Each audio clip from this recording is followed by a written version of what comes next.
bem-vindos todos à aula. Nós vamos fazer como fizemos na outra vez, ter a oportunidade de fazer uma exposição assim mais detalhada, né, de como é que a coisa se apresenta na história da filosofia e como é que nós vamos ver isso no cenário aí da filosofia moderna, né, e os desdobramentos em que isso nos apresenta para nosso entendimento, né, a respeito da realidade da fé cristã, né? Então, o que a gente pode começar a dizer, né, nesse cenário primeiro dessa realidade? A gente falou do ambiente, né, do final da Idade Média e descobriu, né, que nesse contexto do final da Idade Média, nós vamos ter na escolástica um caminho crescente, né, do predomínio cada vez maior do papel da razão, né? O pensamento de Tomás de Aquino deixou claro isso, né? Como é que a realidade da razão vai ganhando um nível maior de autonomia. E se acredita, como a gente mencionou, o fato de que a razão pode responder às questões, a certas questões, independentemente da revelação. Olhando então para esse cenário, então a gente tem o pano de fundo que dá origem, né, a questão da filosofia moderna propriamente dita, né?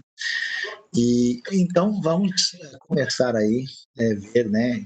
A gente observa a filosofia moderna, então vai ter origem, né? Tem o seu lugar no cenário europeu a partir do final do século XV, começo do século XVI, né? E aí a gente tem todo um ambiente de mudança de característica cultural, né? Onde vai surgir, né, o Renascimento italiano, né, e a Reforma protestante, né, o Renascimento italiano, um movimento de retorno ao mundo grego antigo, né, até se falava muito de Protágoras, né, e a Reforma protestante propriamente dita, que também representa um caminho que a gente chama de um desdobramento de oposição à realidade do mundo medieval. O mundo medieval estava, digamos assim, sendo confrontados, né, nesse momento, né? E aí, o que a gente vai descobrir, né, é nesse contexto que vai se delinear o que a gente vai chamar de racionalismo. O racionalismo, portanto, vai ser um contexto de novos desdobramentos de filosóficos, né, que vão se apresentar nesse momento. E a questão é a seguinte: lembra que na filosofia antiga, clássica e medieval, toda a discussão envolve aquilo que é o principal problema, né, que vai trazer essa aproximação do contexto cristão com o pensamento clássico, que vai se desdobrar na Idade Média, é a questão da metafísica, né? Existe uma realidade além da natureza que é a razão de ser daquilo que nós temos à nossa disposição. Quando a gente chega no mundo aí da chamada filosofia moderna, com as mudanças e as transformações do novo ambiente cultural, nós vamos ter o que a gente chama que o problema metafísico, ele sai de cena, ele desaparece, né? Ele não é mais a realidade que acaba tendo a preponderância. O que a gente tem nesse momento é agora a questão gnosiológica, ou seja, a pergunta é sobre o conhecimento. Como é que nós temos acesso ao conhecimento? Nesse novo ambiente agora, de ocaso do mundo medieval, né? Lembre-se que o mundo está em polvorosa, né? Uma série de movimentos de questionamento, né, sobre a realidade estão presentes, né? E nesse contexto acontece a queda de Constantinopla, a Europa está ameaçada aí pelo crescimento do Império Otomano, né? Centro-norte da Europa nós temos o triunfo crescente da Reforma, ou seja, o edifício medieval tá decaindo, né? E aí, nesse momento, você vai ver a razão e a visão antropocêntrica recebendo um destaque cada vez maior. Portanto, o que a gente pode observar aí, né? Fazendo um quadro de resumo assim bastante útil e válido para nós, né?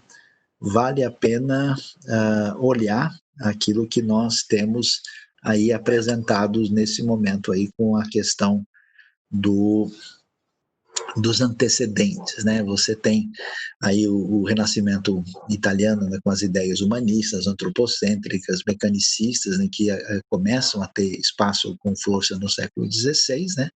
As mudanças político-econômicas e religiosas com a Reforma, e aí nós temos um pequeno resumo que a gente vai olhar com mais atenção, é quando surge o que é propriamente o que a gente chama de uma escola racionalista, que é o destaque de Descartes, né? Quando René Descartes, o filósofo francês, que é considerado o fundador do racionalismo, né?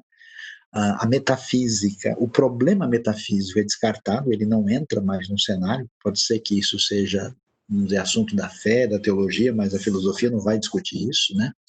E importa aí a questão do conhecimento, propriamente dito, e da metodologia adequada para a filosofia nesse sentido, né? E aí, como a grande questão encaminhada aí é da razão, o fundamento disso, a fundamentação, vai ser uma fundamentação nas matemáticas, né? De modo que o que vai se entender é que o conhecimento válido é o racional, né? Que não está aí numa situação de ser ameaçado pelos sentidos, né? É o conhecimento baseado no que é chamado de inatismo, né? Há uma procura do universal e o necessário, que se entende que são acessíveis à razão, capaz de copiar o imutável das coisas. Aí destaca-se o triunfo da razão sobre as paixões para trazer a felicidade, porque a razão organiza toda a realidade da vida. Pela razão é possível provar, por exemplo, a existência de Deus e a imortalidade da alma. Então, você vê bem que o Francis Schaeffer, nas suas obras, quando ele escreve, né, se ele dá uma razão, um valor grande para a razão também nas suas obras, quando ele escreveu A Morte da Razão, o Deus que Intervém, ele tenta mostrar como, a partir do pensamento de Tomás de Aquino, a coisa vai abrindo de tal forma que a razão vai chegar nesse momento na Europa para ter, vamos dizer, o seu caminho de autonomia, né? Aí nós temos na sequência Baruch Spinoza, que é o Benedito Spinoza, né, que, aliás, pouca gente sabe, é um filósofo judeu português, né, que nesse ambiente ele vai desenvolver um racionalismo um pouco mais dualista, né? Ele tem uma proposta assim, até por isso que ele foi, vamos dizer, excluído, né, pelos rabinos da comunidade religiosa judaica. Ele entendia que Deus se confundia com o mundo na direção de um pensamento meio panteísta, era um filósofo racionalista também, quando os judeus portugueses acabaram saindo, sendo expulsos, né, diante da intolerância religiosa aí do século XVI, Spinoza foi um dos que foi para a Holanda, né? Alguns outros filósofos importantes, Malebranche e Leibniz muito famoso, Gottfried Leibniz, que escreveu inclusive uma obra importante sobre Teodiceia, né? E teve assim uma espécie de paralelo, assim, meio quase que concorrente do próprio Isaac Newton, né? Do outro lado surge o que é chamado na escola empirista, com o famoso Francis Bacon, uma escola inglesa, né? Veja que a coisa se desdobra principalmente na França e na Inglaterra, né? Que de certa forma estavam aí num momento de relativa melhor organização política E contra a visão racionalista, a filosofia inglesa, né, começando com Francis Bacon, vai se fundamentar tudo na experiência, né? Ou seja, como é que a gente pode chegar a leis universais partindo da experiência sensível? Essa é a proposta do empirismo, né? Bacon a gente vai olhar com mais detalhes, é a grande referência, né? Você já pode aí pensar, né, sobre essa distinção que vai marcar, inclusive, a distinção histórica cultural na própria Europa, né? E depois surge uma pessoa muito importante, chamada John Locke, já no século XVII, né? Que vai afirmar que a mente é uma tábula rasa, nada há nela que não tenha passado aí, né, que não tenha os dados da experiência, né? E mais tarde, outros filósofos que têm, inclusive, alguns importância política, como o Locke teve, e Thomas Hobbes, né, Berkeley e David Hume, que vai ser um cético propriamente dito, e aí a gente vai ver nessa perspectiva aí não há nenhum espaço para as ideias inatistas, né, as ideias ligadas ao enfoque racionalista. Então, vamos olhar de perto, propriamente dito, que é o racionalismo. Isso é importante demais para a gente, por quê? A gente vai entender, né, como até o contexto medieval, as relações entre razão e fé ainda são relações de mútua conversa, de tentativa de definir o que a gente chama de uma relação de interdependência, né? Com o momento europeu, agora a partir desse contexto do final do século XVI, começo do século XVII, aí a gente vai ter o triunfo do racionalismo, que vai configurar a Europa moderna e que vai, então, semear um distanciamento, né? uma conversa primeiro de isolamento e depois de oposição entre aquilo que no contexto medieval era questão de conversa entre fé e razão. Então o racionalismo vai entender, essa que é a questão, a razão como o único instrumento adequado ao conhecimento verdadeiro. É pela razão que temos acesso às ideias normativas e os princípios por meio dos quais a gente pode, de fato, conhecer. Né? Então a pergunta é, como é que eu tenho acesso a um conhecimento verdadeiro? De onde vem? Como é que eu posso legitimar esse conhecimento, saber que ele, de fato, né, essa ideia de correspondência, né, que define se um conhecimento é verdadeiro ou não. E aí a gente vai ver e retoma aquilo que nós já mencionamos anteriormente, né, que é defendido aqui o conceito de ideias inatas, né? Quer dizer, no fundo, o racionalismo, como a gente já mencionou, a semelhança do que aconteceu no pensamento agostiniano é, de certa forma, uma reedição aí em certos aspectos do pensamento de Platão, né? Lembra lá da reminiscência das ideias, né, que existia no platonismo? Pois é, aqui o pressuposto é o seguinte, que as ideias que temos na nossa cabeça, nós já nascemos com elas, são chamadas ideias inatas. E assim, com esse enfoque inatista, o racionalismo vai se desenvolver, e aí nós temos o que a gente vai encontrar, a ideia de que o racionalismo se baseia nos princípios da busca da certeza e da demonstração, que tudo isso é sustentado por um conhecimento a priori, ou seja, conhecimentos que não procedem da experiência, que são elaborados somente pela razão. O conhecimento da experiência sensível é considerado um conhecimento que não é seguro, que pode ser enganoso e que, portanto, não pode ser universal e válido.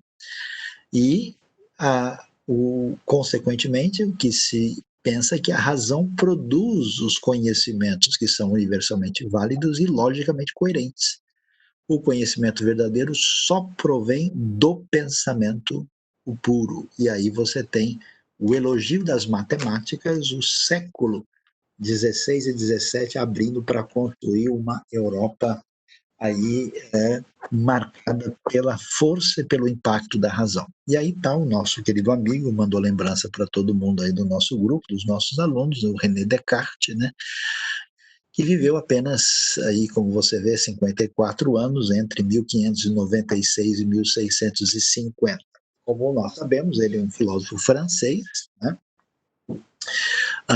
E como se pode pensar, né, para uma realidade daquela época, ele foi um filósofo e matemático, né? Claro, as pessoas lembram do sistema de ensino desde a Idade Média, era um tanto quanto mais amplo, né?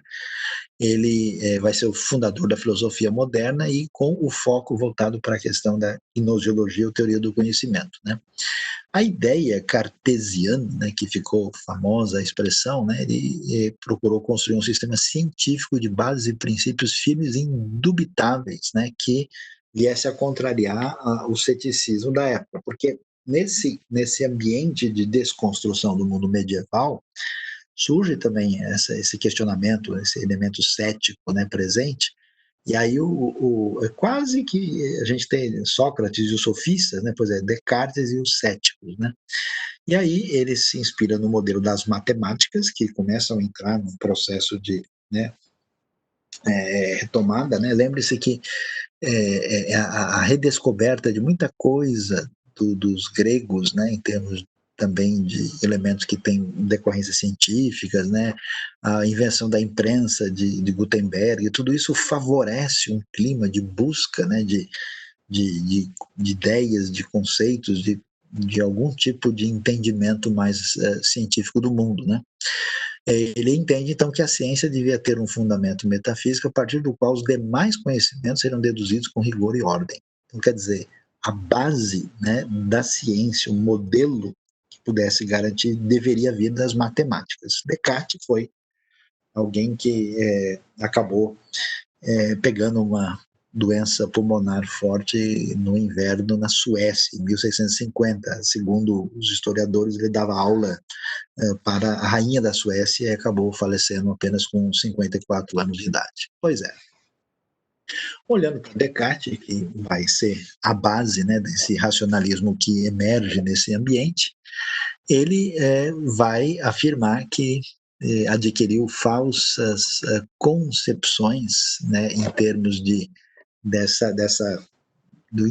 interesse, da importância de tentar definir o que é um conhecimento do qual a gente não pode duvidar de jeito nenhum. Então, essas falsas concepções seriam crenças que constituíam o que é chamado do conhecimento dominante da sua época, que ele acabou recebendo, né, daí, e as opiniões que, segundo ele, estavam fundamentadas com base nos sentidos. E o problema é esse, né? A partir dos sentidos, nós não adquirimos um conhecimento que seja válido.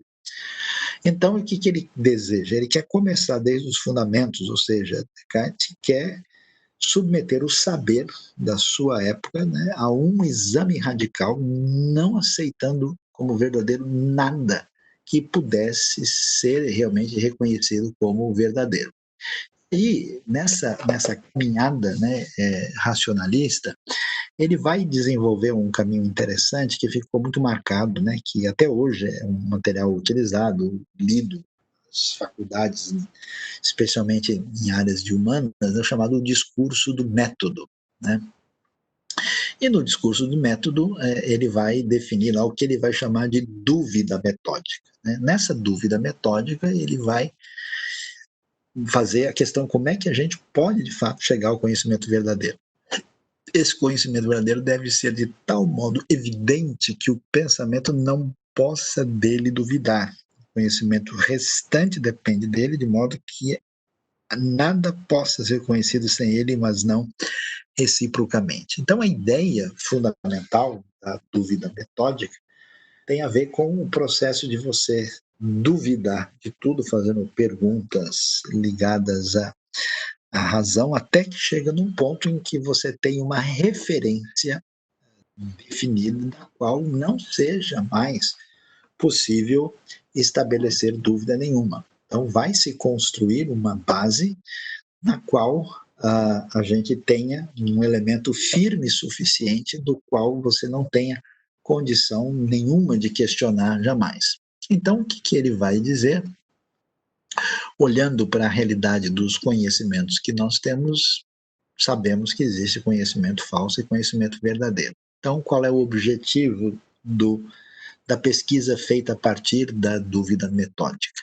É separar o conhecimento verdadeiro do falso. Para fazer isso, o que precisa fazer? Derrubar esse edifício do saber, vamos demolir tudo e para, de fato, ficar somente com os conhecimentos verdadeiros, que são aqueles que resistem ao exame da razão, que se define através da dúvida metódica. Desses nós não podemos duvidar.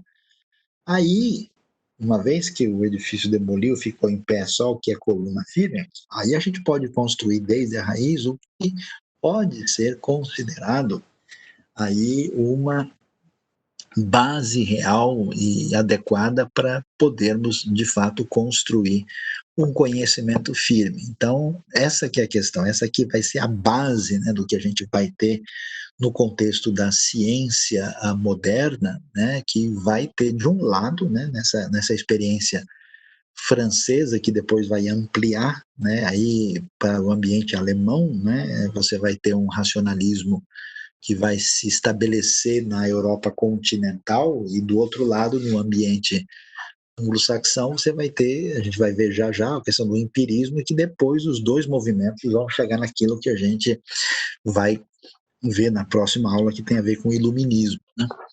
Então, o que acontece? Ele entendia que deveria examinar os conhecimentos um a um, seria uma tarefa que não dá. Como é que eu vou olhar tudo para ver verdadeiro ou falso, verdadeiro ou falso? Não dá. Então, o que precisa ser feito? Precisa se avaliar a solidez das bases nas quais estão assentados esses conhecimentos, já que eu não posso, né, tratar o conhecimento como, né, arroz que vai ser cozido um por um, não dá, né? Então, o que a gente deve considerar, né? A crença de que a experiência é a fonte dos nossos conhecimentos, que ele vai dizer que não pode ser considerado. A crença de que existe um mundo físico, objeto do conhecimento, que ele diz que não pode ser, ele não acredita, não é que ele não acredita na existência do mundo físico, mas isso não é fundamento para basear qualquer tipo de conhecimento indubitável. E a crença de que a nossa razão não se engana, ou que não se pode estar enganado quando se descobre conhecimentos verdadeiros. E a partir disso, então, ele vai caminhar na direção da sua famosa dúvida metódica, que é tão bem detalhada e explicitada no famoso discurso do método. Então, o que ele vai querer, né? Ele vai dizer, vamos tentar encontrar razões para estabelecer esse caminho, né, da dúvida, do questionar, né, a realidade da experiência disponível, e aí ele quer utilizar o que é chamado de um critério duplo. Considerar como absolutamente falso o que for minimamente passível de dúvida. Vamos então colocar a verdade em xeque. Como é que a gente pode, né? E devemos considerar como sempre nos enganando aquilo que alguma vez veio a nos enganar. Então, o critério é o pente fino da razão na dúvida metódica para chegarmos de fato a um conhecimento que pode ser considerado absolutamente indubitável, né? Portanto, ele prossegue e vai dizer, olha, um conhecimento não pode ser considerado verdadeiro sem que antes seja submetido a essa prova rigorosa. Esse exame é tão rigoroso que a dúvida assume um aspecto radical. E, por mais frágil que possa parecer, né, seja a razão que encontramos para duvidar de um conhecimento, é o bastante para ser rejeitado. Então, qualquer coisa que não pudesse ser aprovado, né, nesse passo metodológico na direção de uma certeza bastante definida, precisava absolutamente ser considerado e bem entendido aí. E assim Descartes vai em parte para a aplicação do que a gente vai chamar, né, a aplicação da dúvida metódica propriamente dita, e ele vai caminhar na direção para definir o que ele vai chamar aí das das 4 regras simples e que daqui é importante destacar muito o que é chamada a primeira regra, né? Que vai dizer o seguinte, que nós não podemos aceitar como verdadeiro o que não for absolutamente indubitável. Só é verdadeiro o que resiste a toda e qualquer dúvida. Sim, ele caminha nessa direção, dizendo, né, mais uma vez, enfatizando os sentidos não são fontes seguras de conhecimento, a razão para acreditar que o mundo físico é uma ilusão. Ele até discute, assim, por exemplo, que a gente sonha e depois a gente acorda e depois a gente mistura o que a gente sonhou e o que a gente viu e, consequentemente, nós não temos certeza o que é, o que deixa de ser, dizendo que a gente está numa situação de muita possível confusão sobre o assunto. Então, não pode se entender como isso sendo uma fonte de conhecimento seguro. E a razão para acreditar que o nosso entendimento confunde o verdadeiro com o falso. Exatamente sobre isso. Então, portanto, ele fica obcecado, né, para, de fato, chegar a um ponto de partida em que seja possível, de fato, ter uma espécie de certeza absoluta a partir dessa chamada dúvida metódica, né? Aí nós vamos ver como é que vai se construir todo um edifício baseado na razão que vai marcar o espírito europeu aí, pelo menos, né, de uma maneira segura, chegando até o século XVIII com muita força, quando depois esse namoro com a razão vai começar a entrar em crise, né? E aí Descartes prossegue dizendo que a dúvida, né, que questionando então todos os objetos, vai então permitir o que é ao alcance de uma chamada verdade absolutamente indubitável. Assim, para duvidar é necessário que haja um sujeito que duvide. Não dá para ter dúvida se não tem alguém duvidando, ou seja, a dúvida é um ato do pensamento, que só é possível se houver um sujeito que a realize. Assim, então vai surgir a famosa frase cartesiana, célebre afirmação, que ele diz, né, cogito ergo sum, penso logo existo. Essa é a verdade indubitável da qual deve partir todo o conhecimento. E é exatamente com base nessa declaração é que vai se formar a Europa moderna, em termos de pensamento, e que a gente tenha o que a gente chama de uma desconexão com o antigo pensamento medieval. Portanto, surge o que é chamado do cogito cartesiano. Cogito ergo sum, né? Esse cogito vai funcionar como a verdadeira base, a referência da verdade, né? Serão, então, a partir daí, verdadeiros todos os conhecimentos que são tão claros e distintos como esse primeiro conhecimento. A essência do sujeito que duvida é uma substância que é visto claramente como pensante, e aí Descartes chama essa substância pensante, que é a base, né, desse sujeito cognoscente, como alma.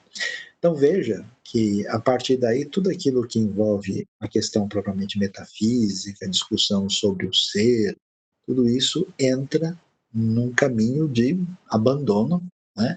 E aí nasce esse novo enfoque que vai marcar a época, e a alma vai ser vista como distinta do corpo, porque se entende que ela não precisa do corpo para existir, e o cogito vai corresponder ao grau zero do conhecimento, né, no que diz respeito aos objetos físicos e inteligíveis, e vai ser a afirmação da existência de um ser que, apesar de ser um ser pensante, de ser devidamente fundamentado, é descrito como um ser que é imperfeito.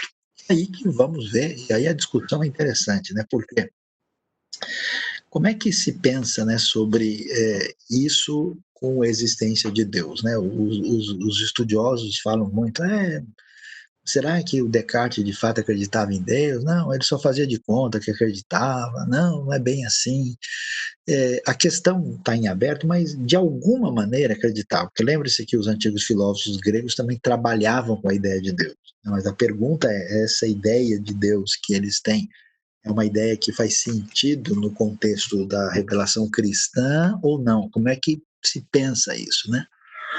O raciocínio dele é o seguinte: bom, como eu estou duvidando, então, por definição, está claro que eu não sou um ser que tem acesso ao conhecimento pleno de maneira nítida e clara, então eu sou imperfeito. Mas como é que eu posso afirmar que duvidar é de fato uma imperfeição? Posso afirmar, pois sei em que consiste a perfeição e, por comparação desta com as qualidades que possuo, posso concluir que duvido e não conheço tudo. Portanto, eu sou imperfeito.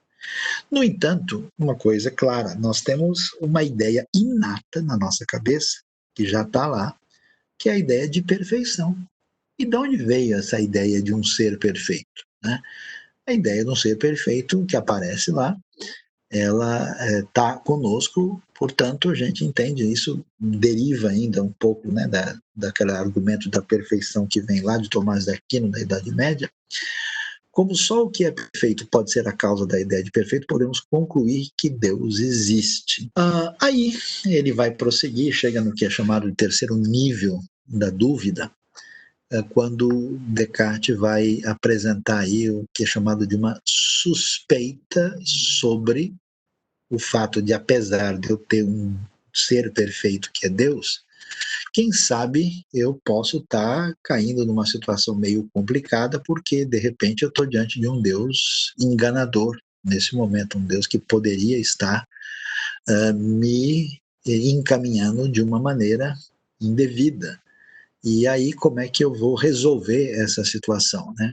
Já que, uma vez que está provada a existência de Deus, mas não está provado que ele pode estar, de alguma maneira, querendo me enganar. Mas ele vai prosseguir dizendo, mas essa suspeita não faz o mínimo sentido. Por quê? Porque a ideia, aí de novo a ideia inata, o próprio conceito de Deus pressupõe onipotência e perfeição. Enganar não é uma coisa que bate muito bem com Deus, é um sinônimo de fraqueza. Só a fraqueza e a imperfeição pode nos levar a usar a mentira como um caminho. Portanto, Deus, vai dizer Descartes, não pode ser enganador de jeito nenhum. Então veja que a discussão que se faz aí é se, de fato, Descartes não acredita no que a gente chama de Deus a razão, né? Porque Deus aparece distinto assim de um Deus como revelado nas Escrituras, não é um ser pessoal, é uma espécie de fundamento abstrato para o pensamento que garante a legitimidade do conhecimento a partir, na verdade, das matemáticas, né? E aí, o que a gente vai discutir aqui ele vai, então, com base no seu argumento da veracidade divina, ter o que ele vai chamar de garantias, né? E quais são as duas garantias que merecem destaque? Das evidências atuais, isto é, das que estão atualmente na minha consciência, né? As evidências que estão na minha consciência, que procede dessa existência de Deus, das minhas evidências passadas, isso é, das que não estão atualmente presentes na minha consciência. E aí ele, então, vai partir desse conceito inatista para definir a veracidade que é garantida a partir da existência de Deus. Agora, é interessante, aí vale a pena prestar bem atenção, como é que se define Deus, tá vendo? Olha lá, olha lá. Com o nome de Deus entendo o quê? Uma substância infinita, eterna, imutável, independente, onisciente, onipotente, e pela qual eu mesmo e todas as demais coisas, né, seres que existem, se é verdade que algumas existem, temos sido criados e produzidos. Então, você vê que é um conceito um tanto quanto abstrato, a substância infinita, imutável, independente, onisciente, onipotente, e que vai ser o fundamento da razão, que é a base do conhecimento que precisa ser legitimado para saber se eu posso, de fato, construir um edifício que me permita chegar a um conhecimento que eu vou defini-lo como realmente verdadeiro. Então, o que acontece? Né? Parece até um argumento de meio que um ciclo vicioso, a maneira como ele argumenta, né? Mas a gente vai perceber que o argumento cartesiano vai apontar para o fato que a razão apoiada nessa veracidade divina pode, de fato, conhecer aí está a essência das coisas, constituindo assim um conhecimento cuja objetividade escapa à dúvida. Então, conhecimento seguro, apoiado nessa veracidade divina, a partir da razão. Eu posso conhecer as coisas de maneira perfeita a partir desse caminho. Então, podemos conhecer a realidade em si mesma mediante a razão, sem qualquer apoio na experiência. É possível um conhecimento puramente racional, com a crença na veracidade divina, dos princípios gerais que nos permite compreender toda a realidade. Veja que aí tem uma coisa muito importante para a gente pensar, né? Esse tipo de raciocínio da razão molda a Europa nesse ambiente pós-medieval. A reforma protestante também nasce nesse ambiente. E aí o que a gente vai perceber é que, em grande parte, a própria tradição protestante vai ter muito, né, dessa presença desse ambiente racionalista, empirista, iluminista, e aí você vai ter, digamos assim, que a gente pode chamar de uma certa obsessão pela certeza, né? Me parece, por exemplo, que tanto os movimentos muito liberais como muito excessivamente conservadores, eles acabam fazendo uma leitura meio que cartesiana da Bíblia, da revelação, da teologia, tentando encaixar tudo dentro da razão. Então isso parece, né, um negócio assim muito especial, né? Mas na verdade é um, um contexto que está muito ligado com esse perfil filosófico da época. Né? Como eu disse para vocês, é interessante que Portugal e Espanha estavam num nível assim altíssimo de conhecimento e progresso no final do século XV, começo do século XVI, né? E teve um grande desenvolvimento em muitos aspectos e ainda que seja do século XVII, um dos grandes expoentes no ambiente português era o Benedito, ou Baruch Spinoza, um filósofo judeu, né, porque muitos judeus viviam na Península Ibérica, tiveram que ir saindo, especialmente século XVI, também século XVII, foram para o Brasil, para o Marrocos, para a Holanda, para vários lugares, para muitos judeus da Península Ibérica foram para o Império Otomano, né? E o Spinoza foi um que teve que ir. Ele é um dos, talvez o segundo filósofo racionalista mais importante e é um destaque que às vezes a gente não conhece e deve ser considerado. Gottfried Leibniz, né? Que vai ter um destaque, ele tem uma obra importantíssima sobre ensaio sobre Teodiceia, o problema do mal, né? Grande matemático também, e que também desenvolve um pensamento racionalista aí dentro dessa linha cartesiana, juntamente com outro que eu não estou destacando aqui, que é o famoso Malebranche, e que marca a história. Então, enquanto na Europa continental a gente tem o progresso do mundo absolutamente racionalista, do outro lado do canal, no mundo anglo-saxão, né? A Inglaterra já tinha tido uma certa estabilidade, e aí, nesse contexto,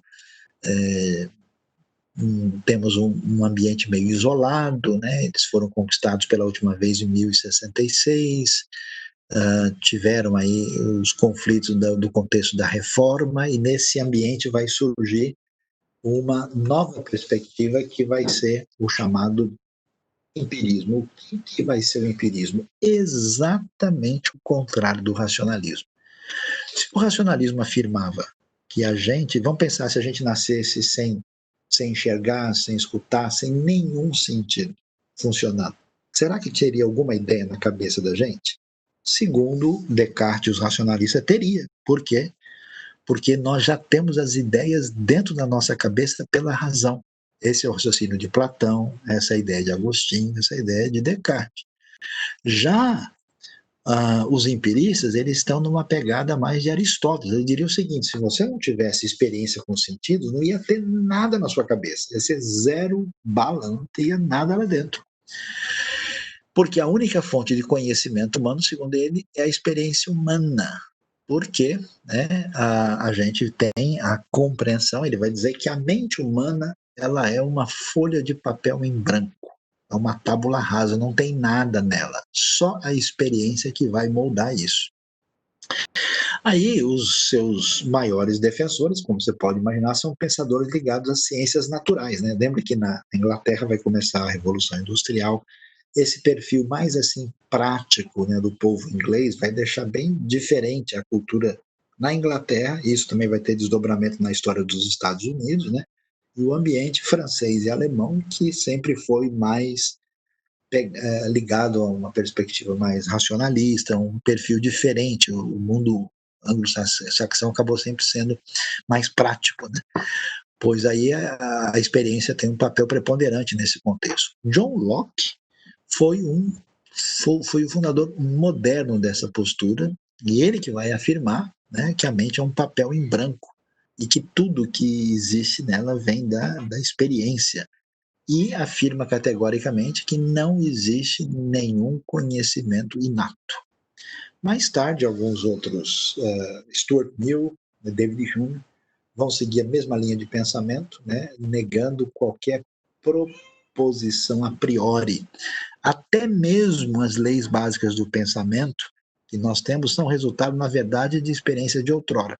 Na cabeça, originalmente, não tem absolutamente nada. O Francis Bacon, os seus amiguinhos mais próximos chamariam de Chico Toicinho, né, pelo nome aí, a gente vai ver, ele vai nascer em 1561, né, e teve uma carreira diplomática, né, que começa logo cedo, né, em 1577, vai alcançar aí uma posição, né, bastante elevada, né, e vai falecer com 65 anos, né, em 1626, terminando aí os seus dias sempre pesquisando a partir da realidade daquilo que tinha sido a ênfase da sua filosofia, que é exatamente a questão do empirismo, né. Ele tinha um negócio que era chamado um plano de grande instauração, né, que compreendia aí 6 partes, e ele acabou realizando somente uma segunda parte, que envolvia a metodologia que foi empregada e que ficou muito famoso pela sua obra que foi chamada Novum Organum, que marca a história de uma maneira muito significativa, né? E a metodologia é exposta lá, né? O objetivo de Bacon era, então, pretendia ter um verdadeiro e extraordinário progresso do saber. Então, ele vai se aproximar dos outros filósofos posteriores, como John Locke, por exemplo, né? Que chamariam propriedades primárias da matéria por oposição às qualidades secundárias, né? Assim, tentando, numa perspectiva próxima da visão aristotélica, né? A partir de um conhecimento que vem com a relação direta da experiência com a matéria. Na obra Nova Atlanta, a principal ideia é que a harmonia e o bem-estar dos homens repousam no controle científico alcançados, né, da natureza, e a consequente facilitação da vida em geral. Então, esse pessoal também entendia isso, né, que o uso dos elementos que pretendiam trazer um conhecimento verdadeiro e seguro nos daria possibilidade de ter um controle sobre a natureza, né, de uma maneira que você teria uma ciência que mudaria a vida das pessoas, diferente de uma visão medieval, né, quando você tem uma visão muito clara de que as coisas, assim, o povo, de modo geral, vive de uma maneira mística, né, num mundo ainda um tanto quanto mágico em vários aspectos, a coisa vai numa outra direção. Por isso que Francis Bacon vai assim iniciar o que a gente pode chamar do início do método indutivo na história europeia, como experiência que vai ser fundamento, inclusive, daquilo que vai ser a marca da ciência moderna, né? Então você começa com o experimento, esse experimento permite a formulação de hipóteses, essas hipóteses devem ser caminhadas pela análise da repetição, elas são testadas enquanto hipóteses e até que se possa ter a formulação e generalização de leis que garantem que aquele experimento, de fato, foi devidamente analisado, né? Então, é por isso que a gente vai ver a questão da Revolução Industrial na Inglaterra, né, esse caminho que vai nessa direção de um modo muito claro. Né? Na mesma linha, talvez de uma maneira até mais detalhada e significativa, nós temos a figura de John Locke, né, que é um filósofo já posterior, já do século XVII, né, e como era comum nesse contexto, você tem alguém que tinha formação em várias áreas, né? John Locke formou-se em medicina, ele tinha bastante conhecimento na área de química e de teologia e de filosofia, né? Ele que nasce em 1632, né? E o que acontece? Claro, uma pessoa numa época dessa vai estudar o conhecimento anterior, ele não se encaixou muito com a escolástica medieval e se voltou para o empirismo baconiano, né, e também estudou o racionalismo de Descartes e se torna um dos principais. Ele é o autor da famosa frase, né, a mente da tábula rasa. Locke escreveu muito, né, e é interessante que isso é uma coisa a gente boa a gente ver aqui, porque, veja, ainda que a gente possa dizer que o Descartes achou, colocou Deus, na verdade, aquilo que é a razão, de qualquer maneira ele afirmaria a existência de Deus e não tinha nenhuma proposta de oposição, de conflito com a ideia de fé. E no caso de Locke, ainda mais forte. Existe todo um argumento que se o Locke caminhou na direção de um ceticismo ou não, mas ele tinha convicções de fé, inclusive defendeu publicamente a inspiração verbal da Bíblia. Né? Então, quando você hoje estuda num ambiente secular, essas questões dificilmente aparecem, né? O tanto de cientistas ou filósofos que tinham uma relação de proximidade com as escrituras e com a fé cristã e com convicções muito firmes, né? Então, no pensamento de Locke, como um dos expoentes do empirismo, a gente vê que nada vem à mente sem ter passado pelos sentidos. Né? Locke também vai afirmar, né, que quando a gente nasce, a nossa mente é um papel em branco e que não tem nada, nenhuma ideia, absolutamente. E então ele enfatizava que os nossos sentidos constituem o que? A única interface direta entre nós e a realidade externa.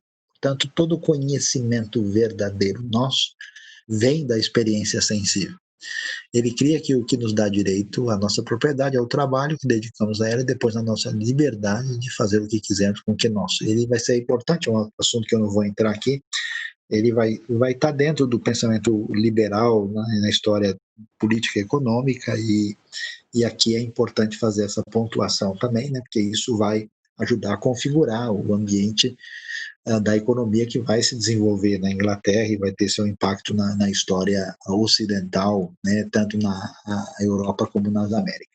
E aí, entendendo e estudando isso, o que a gente percebe? Agora, essa nova Europa medieval que vai começar, né, vai ter a sua crise, né, porque o que acontece? Você tem uma igreja medieval que tem um pensamento definido com uma incapacidade de lidar com os novos tempos, perdendo força em vários aspectos. Né? A ameaça do mundo oriental do Império Otomano em termos dos espaços ocupados. Né?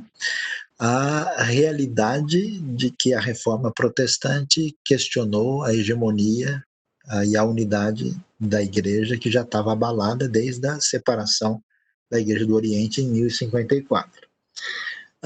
Um ambiente do Renascimento italiano em que se volta a atenção para as antigas sabedoria e conhecimento da Grécia Antiga, ainda que no contato com o mundo árabe, pela atuação de muitos judeus, mas de qualquer maneira todo esse cenário traz então um ambiente onde nascem com força as duas correntes que vão marcar o pensamento moderno, que é abandono da metafísica para prestar atenção à razão e à experiência, as duas teorias complementares que se opõem nesse momento uma à outra para entender a questão do conhecimento, a fundamentação do conhecimento e da experiência, do conhecimento como filosofia e como base de ciência. E é interessante que nesse momento, quando a razão está arrasando, né, E quando se acredita muito nesse potencial humano, surge uma figura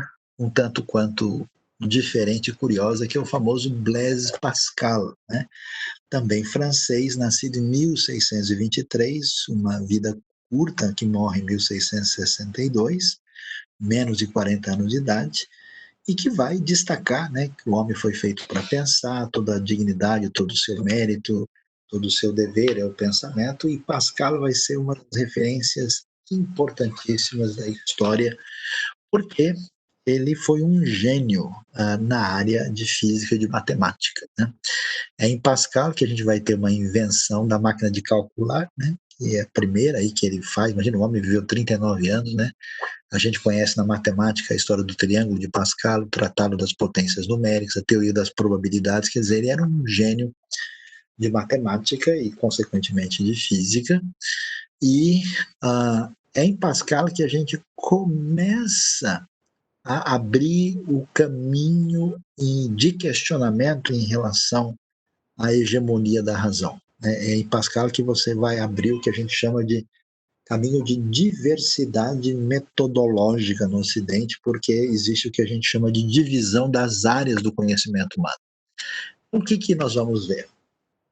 Ele vai ser, ao mesmo tempo, matemático e físico, mas também filósofo e teólogo.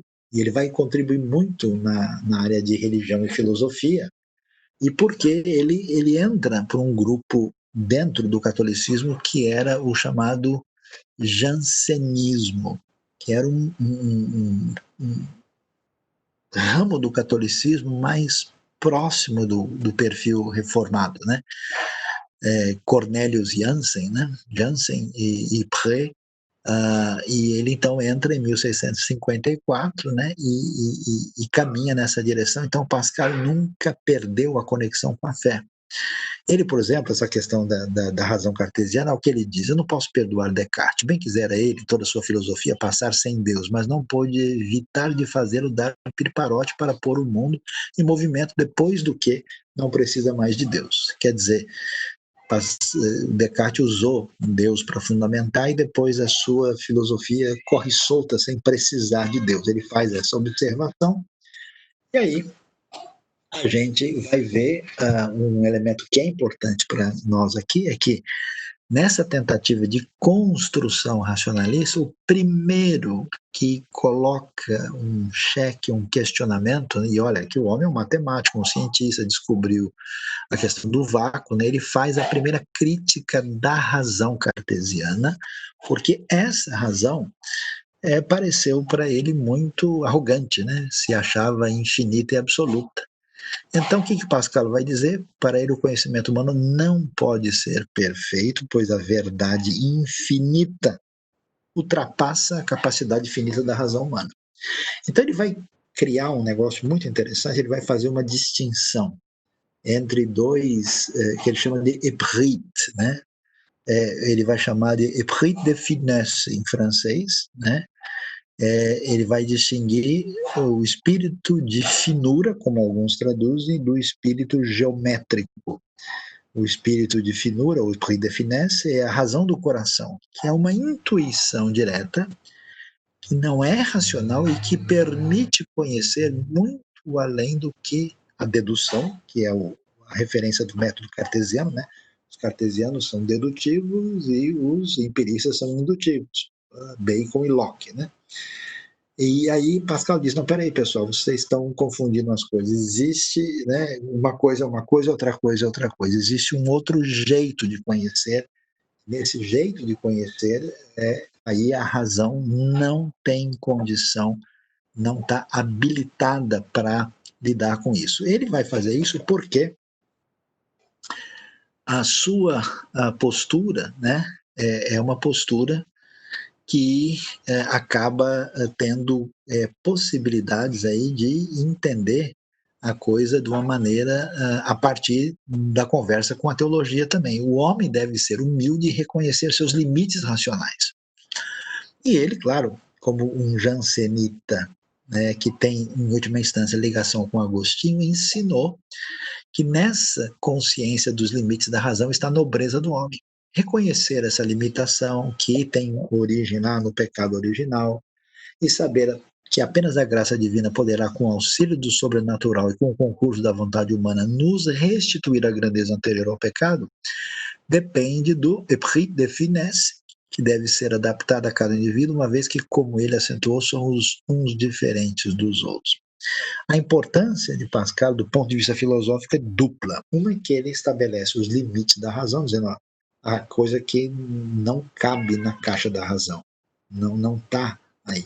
E que ele disse que, dependendo do que a gente está tratando, você tem que ter um método diferente de abordagem. Não é a mesma coisa lidar com a razão para um tema e para outro tema. Então, você querer reduzir toda a realidade ao exame das matemáticas, né, e querer que isso seja dessa maneira, a coisa aí não tem como subsistir. Então, ele vai prosseguir e vai dizer algo muito interessante, né? Ele vai afirmar, né? Olha só, eu vou começar lendo embaixo primeiro, né? E é tão inútil e ridículo que a razão peça ao coração prova dos princípios primeiros para concordar com eles, quanto seria ridículo que o coração pedisse à razão um sentimento de todas as proposições que ela demonstra para recebê-los. Quer dizer, pessoal, não dá para misturar as estações. E para você ver como Pascal era um indivíduo, vamos dizer, de muita piedade e fé, olha o que ele afirma: sem Jesus Cristo, o homem permanece no vício e na miséria. Com Jesus Cristo, o homem está imune ao vício e à miséria. Nele está nossa virtude e toda a nossa felicidade. Fora dele há apenas vício, miséria, erros, trevas, morte e desespero. Convicção muito forte nos famosos, a obra dele, Pensées, né, os pensamentos. Eu nunca me lembro, nunca me esqueço, estava na universidade, eu estava lendo Pascal e tinha um pessoal assim muito secular que tinha uma relação muito negativa com a fé. Aí o pessoal me viu lendo Pascal, logo recebi uma bronca, falei que eu tinha que ler outras coisas, tá? Eu falei, poxa, aqui deve ter coisa interessante, senão o pessoal não tinha ficado tão nervoso, né? Mas aí o que Pascal ainda vai dizer é que é tão importante a gente destacar, né, como ele tinha, ele era uma expressão extraordinária em matemática, em física, um grande cientista, mas também tinha percepções teológicas, inclusive muito alinhadas ao que a gente vai ver, né, no próprio contexto da reforma que aparece nesse cenário. Ele diz: nascemos iníquos, quer dizer, somos pecadores desde o nascimento, né? Cada um tende a agradar a si mesmo e a tendência de agradar ao eu é o início, né, de toda a desordem. Que distância entre o conhecimento de Deus e o amor de Deus? O conhecimento de Deus sem a própria miséria faz o quê? O orgulho. O conhecimento da própria miséria sem o de Deus faz o quê? O desespero. É saber que você é miserável, você entra em desespero se você não tem a Deus. Se você conhece a Deus e não entende quem você é, você fica orgulhoso. O conhecimento de Jesus Cristo encontra-se no meio, porque nele encontramos Deus e nossa miséria. Olha que coisa só. Se todas as pessoas soubessem o que cada um diz da outra, não haveria quatro amigos no mundo. Uma compreensão muito clara da natureza humana. Há somente duas espécies de homens: os justos que se imaginam pecadores e os pecadores que se imaginam justos. Portanto, Pascal aí é alguém muito especial na história. Então, ele vai fazer a sua avaliação, né, e vai dizer o seguinte, né, que Descartes contribuiu para a história do pensamento, né? Ele vem depois de Descartes. Ele vai dizer, não, ele nos deu as regras aí boas, né, que envolve a questão para construir a ciência, a filosofia racional, o sistema da razão, separada da fé, se quando pode, não cogita Deus.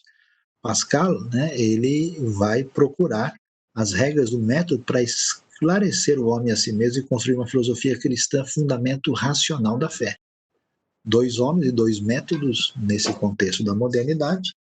Essa antítese persiste até o dia de hoje. Ele foi o primeiro pensador que nos seus pensamentos, nos primórdios da modernidade, os Panças, tentou fazer, através do método do coração, uma nova síntese entre fé e ciência de uma maneira, portanto, extraordinária.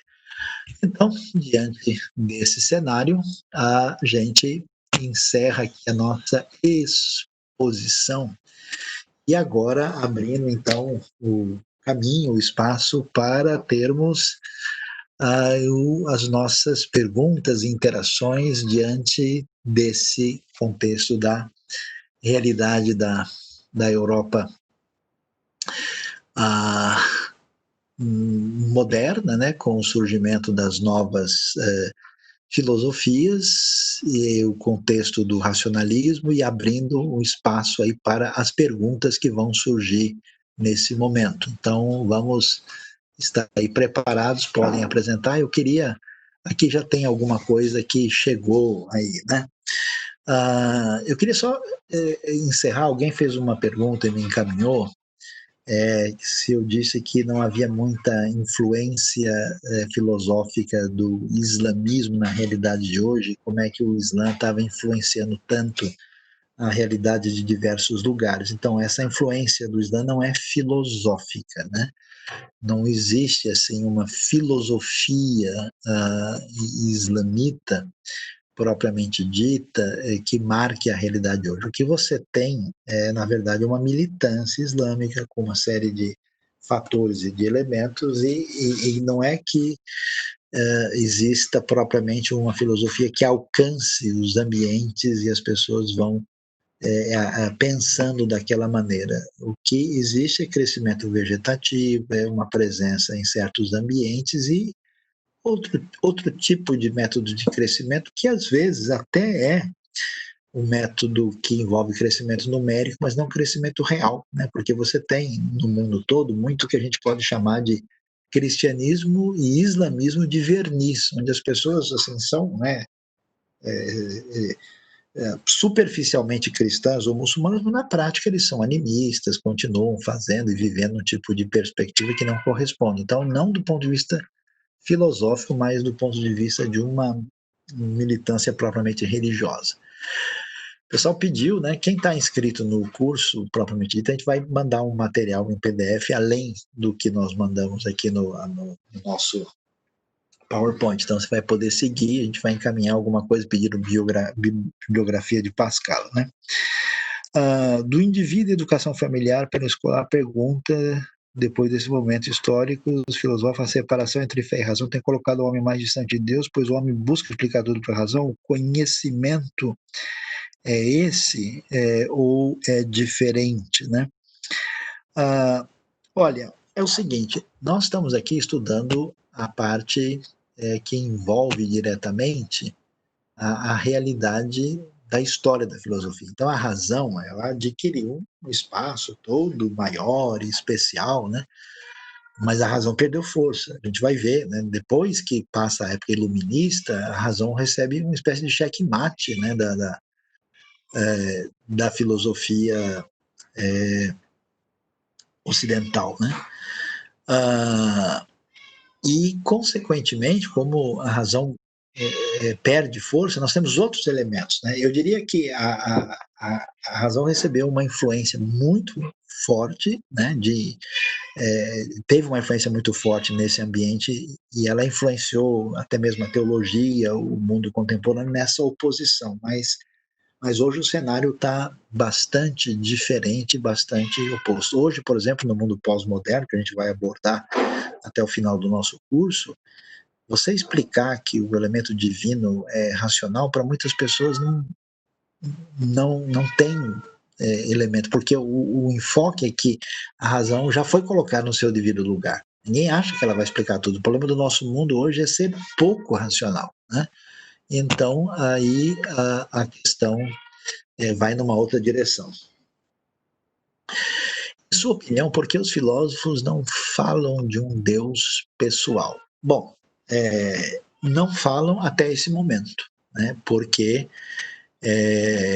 a realidade desse momento é a realidade da descoberta ou da atenção dada à razão e à experiência. Depois que isso entra em crise, a gente vai ver, por exemplo, vamos estudar uma pessoa que nem Kierkegaard, um filósofo do século XIX, que viveu entre 1813 e 1855, Deus vai ser visto de modo profundamente pessoal, às vezes até quase que só pessoal e existencial. Então, o que existe é assim, no campo da amplitude da experiência humana, existe um selecionamento de uma característica e colocado aquilo até as últimas consequências e aquilo se torna um pensamento dominante. Então, pode ser racionalismo, pode ser empirismo, pode ser um historicismo, pode ser um existencialismo, né? Nesse momento, realmente, nós estamos debaixo aí de uma influência muito platônica e aristotélica e onde isso não tem atenção. A pergunta sobre Zaratustra ou Zoroastro pode ser uma referência do pensamento filosófico do mundo árabe? Não, porque ele é persa. E persa e árabe são coisas completamente diferentes. Os persas, eles têm, na verdade, uma ligação mais com o mundo indo-europeu, né? Os árabes são um povo semita. A língua, ali é tudo muito parecido, mas é tudo muito diferente, né? Então, por exemplo, os povos da Índia, eles fazem parte de um contexto indo-europeu, né? O sânscrito antigo tinha ligação com as línguas mais antigas da Europa também. A Pérsia ou o Irã também tem mais ligação com linguística, né, e cultural antiga. Foi islamizada, mas não tinha nada a ver. E o Zaratustra ou Zoroastro, tinha uma religião dualista persa antiga que nada tem a ver com o mundo muçulmano e com o mundo árabe, que é uma expressão de fé que quase assim está extinta. Tem pouquíssimos representantes ainda no mundo de hoje, né? Acho que temos algumas outras perguntas aqui, mas eu não estou enxergando como é que elas.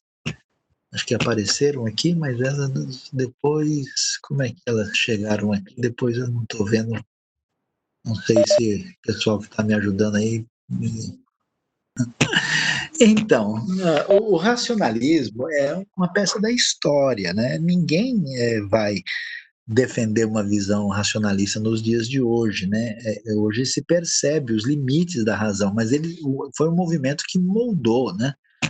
A ideia é que a razão seria a base de estruturação de um edifício que daria conta de toda a explicação da realidade. Isso é considerado como um pensamento limitado, né? Claro, a razão, né? Até a frase de Pascal coloca isso em xeque, né? O coração tem razão, que tem razões que a razão desconhece, né?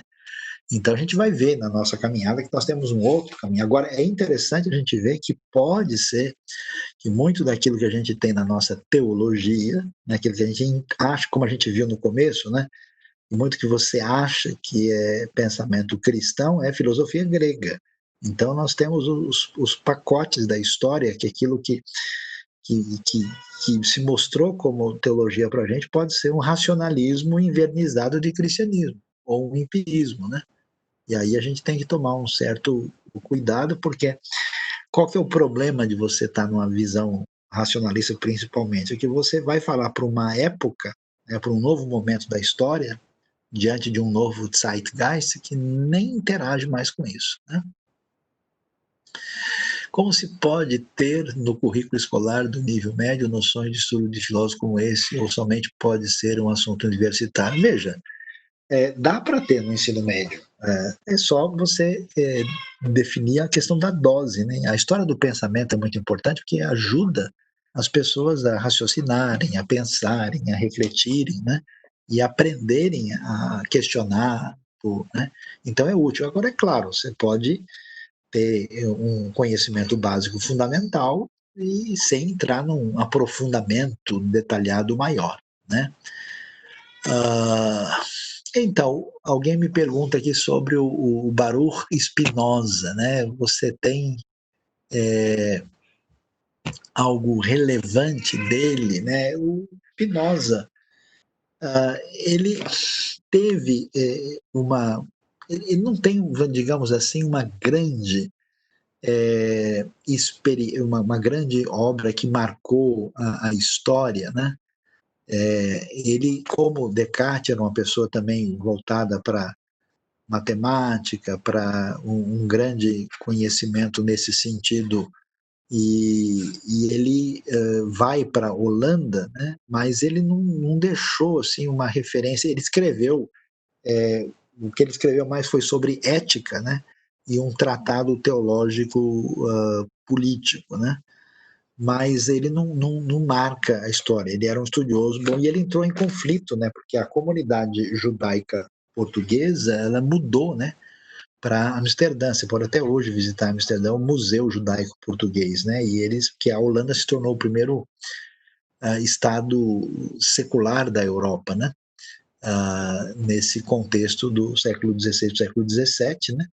E aí, então, muita gente perseguida por razões religiosas ia para lá, né? E a comunidade judaica foi em grande quantidade. Só que quando ele definiu, né, o seu racionalismo, esse negócio de Deus como ser pensante e tal, ele chegou à conclusão que não havia muita distinção entre Deus e o mundo, e caminhou na direção de uma espécie de visão panteísta, né? E aí ele teve problemas. O rabinato reuniu e excluiu ele. Tem uma carta da exclusão dele que é bem pesada. Vocês não falem com ele, não olhem, porque de fato ele foi tipo um herege, né, dentro do judaísmo da época no contexto da Holanda. Mas ele não tem uma obra particular assim. Acho que o destaque maior seria na área de ética mesmo, fundamentada na razão. Não sei se temos mais alguma outra pergunta, alguma outra questão aí que... Temos uma pergunta aqui, o pensamento Descartes versus Pascal tinha cunho político ou foram convicções apenas pessoais em que Descartes não alcançou a fé? Não tem desdobramento político, não. Não há nada. Nesse momento, você tem um caminho de busca, né, de elementos que envolvem o conhecimento na busca daquilo que vai se tornar a base da ciência, né? E não dá para pensar nisso. Na verdade, claro, Pascal vai se envolver com um grupo jansenita, né, que tem aí uma proximidade com o mundo protestante, mas ainda é católico, né? Tem umas coisas estranhas nos dois, né? Você vai ver, o Descartes acreditava na glândula pineal, né? Que é a ligação exata que conecta a alma ao corpo, né? Umas coisas meio estranhas. O Pascal fala do milagre do Santo Espinho, tem umas coisas meio assim que não são tão filosóficas, né? Mas acho que não dá para entender a coisa para pensar dessa maneira, não, né? Acredito que não é interessante pelo sistema político atual pensar-se em Deus no Brasil. Olha, eu acho que não dá para fazer generalizações assim, porque a cultura geral hoje ela não é muito de reflexão, né? A gente de todo lado a gente está sofrendo porque a gente tem de um lado uma tendência mística do mundo assim que não tem expectativa na razão, então o pessoal entra num misticismo meio complicado, né? Existe um caminho também na direção de um obscurantismo, né? E existe uma tendência de procurar elementos políticos que nos substituam a nossa responsabilidade em todos os ambientes, assim. Então, não estamos, né, mesmo no ambiente da fé, a reflexão assim ponderada e aprofundada, ela é exceção, né? Então é um negócio meio difícil, meio complicado aí que a gente precisa tomar cuidado, né?